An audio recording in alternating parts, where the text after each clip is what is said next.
నమస్కారం అండి. మాది గుత్తి మండలం తురకపల్లి గ్రామం, అనంతపురం జిల్లా.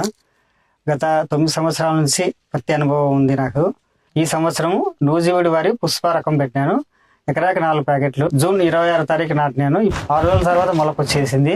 40 రోజులు ఫ్లవర్ వస్తుంది, 60 రోజులు కాయ పడుతుంది సార్. 90 రోజుల నుంచి కాయ పగలేదు మొదలు పెడతారు సార్. చూడండి సార్, 90 రోజులు కాయ అయింది. కాయ కానీ ఒక కొమ్మకు వచ్చి 7-8 కాయలు ఉన్నాయి. దగ్గర కాసింది. ఒక చెట్టుకు వచ్చి 70-80 కాయలు ఉంటాయి సార్. చూడండి సార్ ఎట్లా కాసింది. 1 2 3 4 5 6 7 8 కొమ్మలే ఉన్నాయి సార్. దండిగా 80 కాయలు తక్కువ ఉండవు సార్.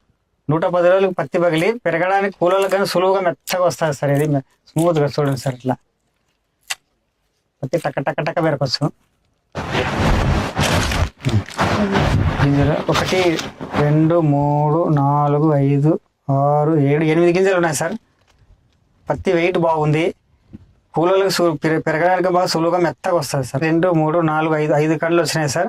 ఈ పత్తిని చూసి మా ఊర్లో చుట్టుపక్కలంతా ఏం పత్తి నాటుతాను, నువ్వు ఏం పత్తి విత్తనాలు వేసినావు అదే మనం చూసిపోతాను సార్. వచ్చి నువ్వేం పత్తి విత్తనా అంటే నూజివీడి వారి పుష్పన. ఇంతకుముందు కానీ నూజివీడి వారి కంపెనీ సోనా గోల్డ్ వేసింటి, ఫేమస్ అయింది సార్. 4 సంవత్సరాలు ఫేమస్గా వచ్చింది అది. ఇప్పుడు మళ్ళీ పుష్ప రకం నాటినా నేను.